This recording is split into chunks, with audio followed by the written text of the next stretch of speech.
Everyone, hope everything is going well. Okay.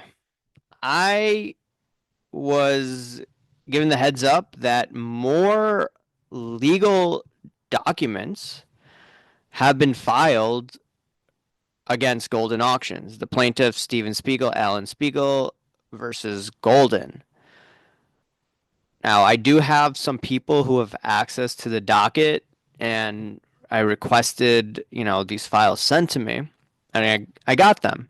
I think Paul Lesko hasn't touched base on it. Now, there's a lot of material, and I took the easy way out and used AI. Okay. So, I'm admitting it. And yeah, just a side note about AI, a lot of jobs are going to be eliminated with this. And we are just in the infancy of AI. And just the information they spit out is just ridiculous. Lawyers that do research, some of those jobs are going to go away, unfortunately. Anyways, taking a look at one of the documents sent to me. This is Alan Spiegel, Steven Spiegel versus Goldin, and there are a few lawyers involved: Travis and William Cheney III. All right, I may be pronouncing Travis' last name wrong, so Travis Noby. I'm sorry, Travis, if you do watch my videos or if you watch some of my videos. Anyways,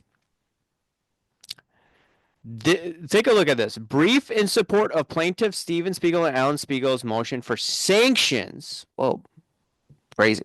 Due to spoilation of evidence. Basically, that is like covering it up, sabotaging, you know, what's out there. But anyways, this is what AI has come up with. All right. So it says over here, Alan Spiegel, Steven Spiegel, they're going to go after Ken Goldin for spoliation of evidence in their case regarding the withdrawal of a LeBron James rookie patch autograph card from auction. The plaintiffs argue that defendants have failed to produce critical communications with an individual known as Cardporn, your favorite hobby watchdog. Remember Juan Garcia? And it says, who allegedly influenced the withdrawal of the card from auction, and this evidence is necessary to demonstrate the reasons for the withdrawal and what caused Goldin's change of mind. The plaintiffs seek an adverse inference regarding the missing communications and images or another appropriate remedy along with attorney's fees and expenses incurred in pursuing the motion. Interesting. And talks about, okay, why they withdrew the LeBron James card. Okay, we all know that.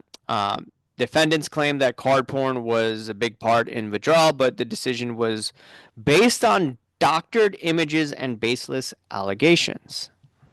The reason for the change is that images at the center of the claims of Cardporn and or shaped by the three excellent clients are clearly photoshopped. Defendants lied to plaintiffs regarding the three excellent clients. Cardporn was behind at least one of the images, and Cardporn has since been identified as attempting to pass off fraudulent collectibles with photoshopped images. Yep, that's true. So it's pretty long, but I want to get through this. What AI says. All right, Spiegel's filed a lawsuit. Okay, we know it's about a 2003 exquisite LeBron James rookie patch auto. They decided to sell the card then, and there were some text messages going back and forth. Um, you know, let's go to this. Uh, let's go to what Goldin sent Steven Spiegel a text message on June 9th, 2021 at 11:45 p.m. in which Goldin says, I spoke to Cardporn. They're not going to do a story on it based on my conversation, and I am addressing each and every individual person to ask questions. And then things took a turn. Within a few days, Goldin took down the card from his auction. Demonstrating the improper reliance, the owner hiding behind the Cardporn account, Juan Garcia was later caught in his own substantial fraud. Exactly. All right. Spiegel alleged further that Goldin withdrew the auction in part because he was being bullied by Cardporn. Goldin knew that any information Goldin received from Carlin, who was at Upper Deck at the time, concerning the letter was induced by bullying tactics of Cardporn. All right.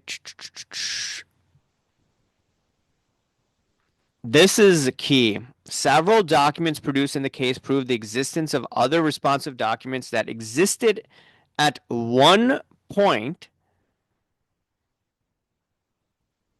but that have either been destroyed or concealed. Wow.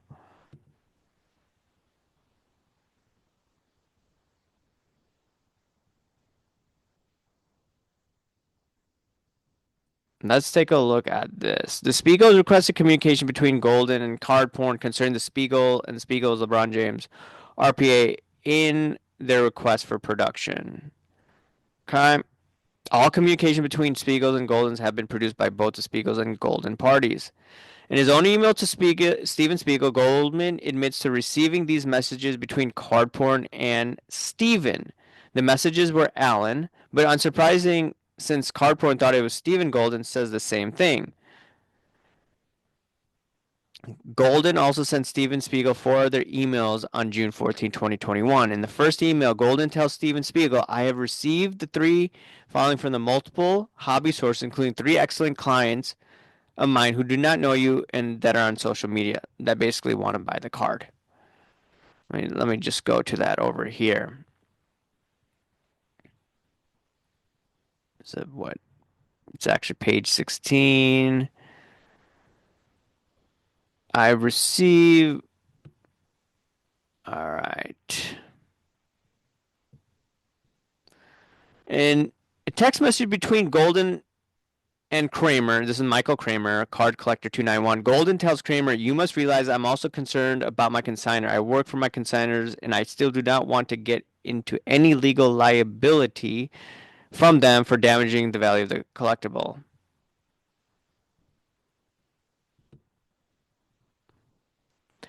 I want to go back to Michael Kramer here because Michael Kramer is also in some emails, and I'm going to go over here. Let me type it in. Kramer. Exhibit D. Let me type in Exhibit D. All right.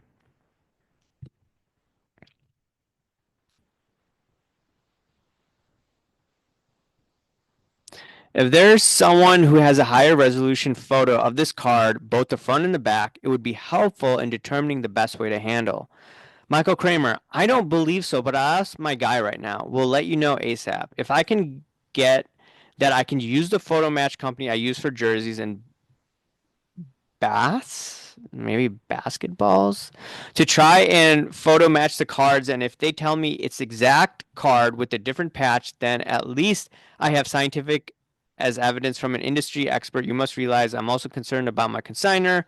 I work for my consignors. I still don't want to get into any legal liability from them for damaging the value of their collectible. Sounds good, Michael Kramer says. That's a good way to do it. I obviously wouldn't want you putting yourself into that position where you could get into some sort of legal battle with them. The person who I'm talking with has their own LeBron RPA tracker, sent me the pic, said Cardporn reached out to them, is supposedly talking to someone from UD. Sounds like a mess.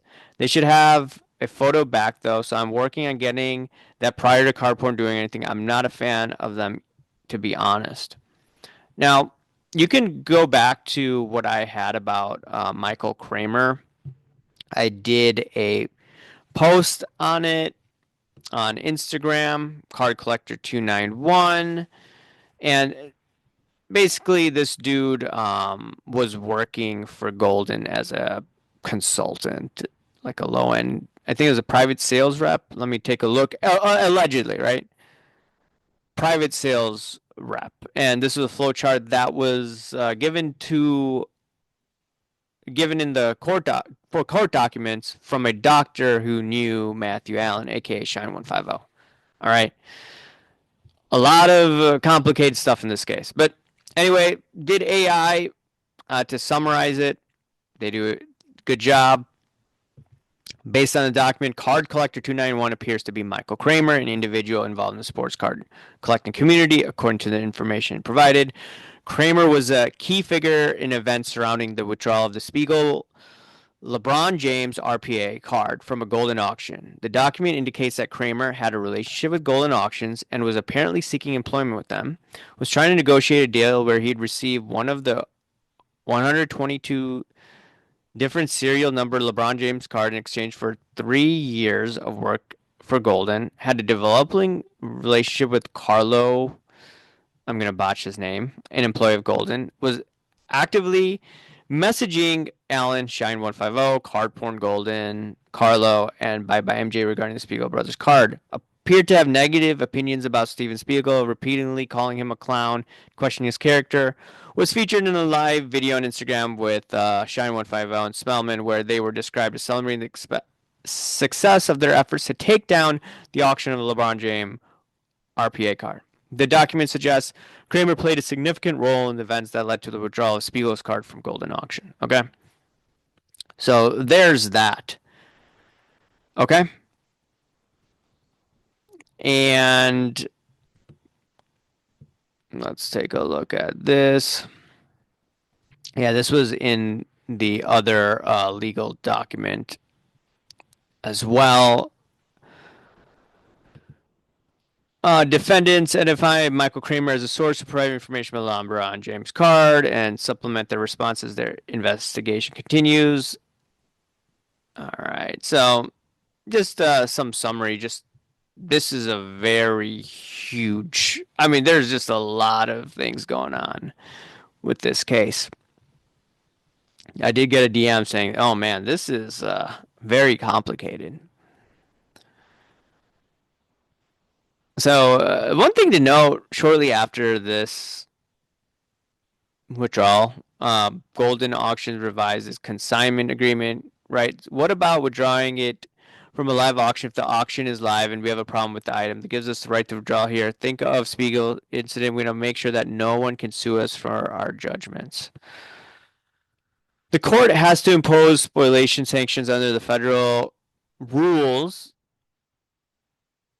of civil procedure and its inherent authority. A party seeking sanctions for spoliation must show the evidence was within the party's control, there was actual suppression, the evidence was relevant, and the duty to preserve it was foreseeable. Potential sanctions include judgment in favor of prejudiced party, suppression of evidence, and adverse inference fines, attorneys' fees, and costs.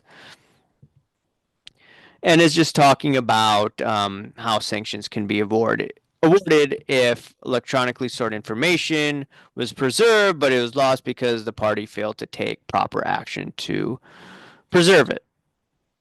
And in this case, the Spiegels believe Goldin has either destroyed or concealed substantive messages he exchanged with one of the two people to whom he gave credit when withdrawing his auctions. His own emails and communications prove more messages and documents existed that have been produced. In fact, the last communication produced, which is from the very start of the auction, Cardporn and Goldin agree that the upper deck letter cleared the card. Goldin emailed Steven Spiegel on January 14th, 2021. I have all your texts with Cardporn, and I have his ass posting on my page. He's a nobody in the industry.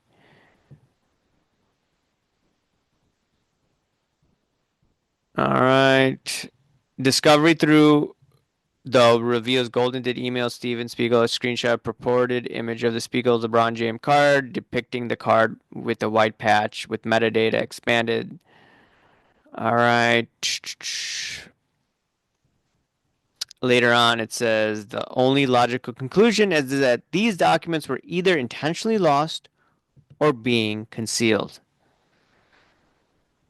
It should be noted that Goldin was in exclusive custody of these communications. All right, it talks about the communication was in the custody of Goldin. Yeah, this is a crazy case. Just looking at it, there's so much materials, so much to cover. That's why I relied on AI just to look into this. It also says that Golden should have kept the evidence like it did with other communications, and that's why they're going after him. They tried to go after Cardporn, but they can't because he disappeared. He's maybe in Mexico. I really don't know. They Spiegels have been unable to fully investigate the circumstances surrounding the withdrawal of the card, and that's why the Spiegel brothers want the communications, and then Golden's pushing back. Now, have they destroyed the evidence? We shall see. And if they can't produce the information, Golden may have to pay up. Given the clear spoilations, Spiegels respectfully request that this court award an adverse inference regarding the communication and images. Interesting. Very, very interesting. Scrolled. And the Spiegels further request that this court award them all attorney fees and expenses incurred in pursuing this motion. Yeah, this thing is not going away. And I wanted to, highlight, just a few things, right? This case is so convoluted. An allegation was once again made in this flowchart that Matthew Allen, aka Shine 150, was a high up private sales consultant. And if you just go to this over here, who is Matt Allen? Let's see what this will say.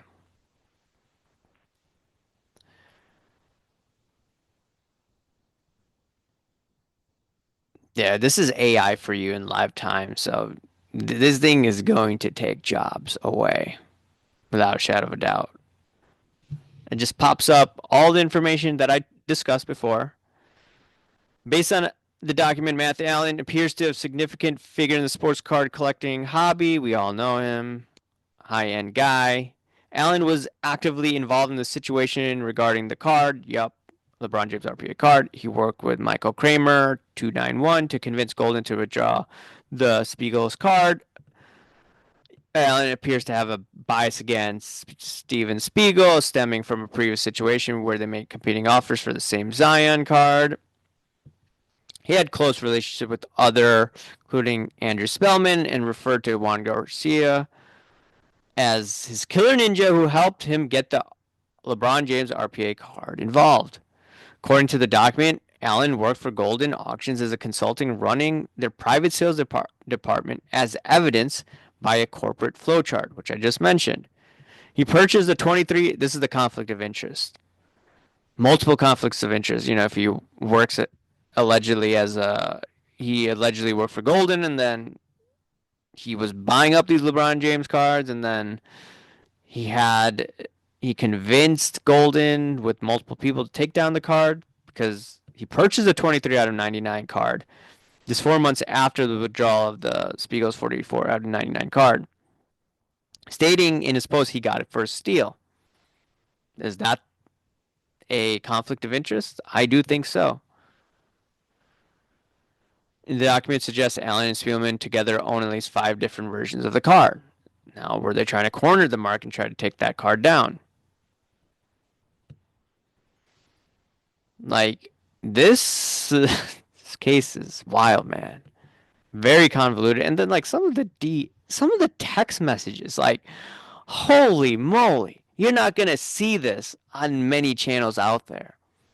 You're not. Because they're not gonna cover it because they don't want to get blacklisted. Some just text messages I posted on Instagram. Matthew Allen, by the way, I know who Cardporn is. Haha. But nobody knows I found out. Nobody knows, but I found out. They're actually a friend of mine. Dude, you said that he's a buddy of yours? Oh God, that's something you don't want out. I told them I know who they are, but I'm going to tell them on a call to hear it in their voice. When you confirm, let me know. I've spoken to John several times and he's a British guy. Maybe he works with somebody. I'm sure who it is. I'm good friends with them. This is why we've always talked. Like, I'm sure who it is and I'm good friends with him. This is why we've always talked. When they first came on the scene, he copied something I was doing.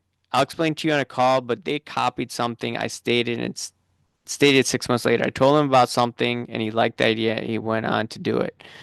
When they had no followers, they sent me this. No followed. What? Either way, he has a British accent and he actually is one of who introduced me to someone. He's not deep in the hobby, but knows it. I like a guy a little, so would want this kept to ourselves. Yep.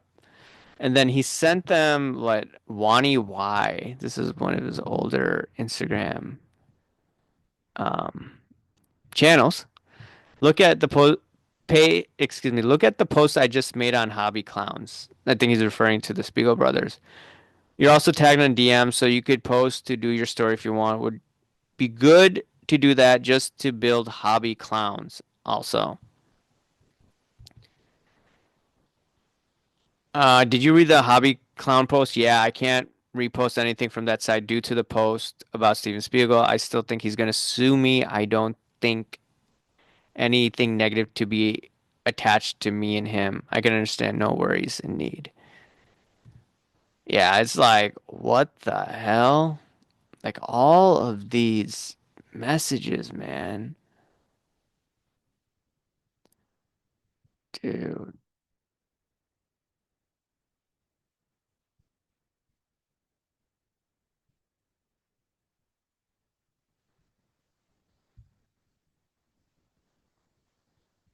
like all of these exhibits, like I could understand why some of these messages are, or why, it's taking Lesko probably a long time to discuss this. Maybe he doesn't. There's a lot of material in it, but let's look at Cardporn Exhibit E. That was the deleted user. Okay, Exhibit E, this is the one that I just scrolled up from. Shouldn't post that stuff without asking me first. It's not only a letter from Upper Deck, but I have the entire email thread from Upper Deck on it and confirmed with Upper Deck today. Ken, the guy will ruin your rep. This is Cardporn. The guy, this is freaking Cardporn. The guy will ruin your rep. Everyone in the hobby knows that guy. Delete the post or feel free to do the same. I know the pat. No, he knows the patch was swapped and he tried and failed to sell it before using your platform. This is Cardporn, the scammer. Mother effer, man. He said, Cardporn says, delete my comment, no problem. The letter from Upper Deck only confirms the card, not the patch. The high end community knows about it. I'm sure I'm not the only one. Everyone else is scared to bring it up. Good luck.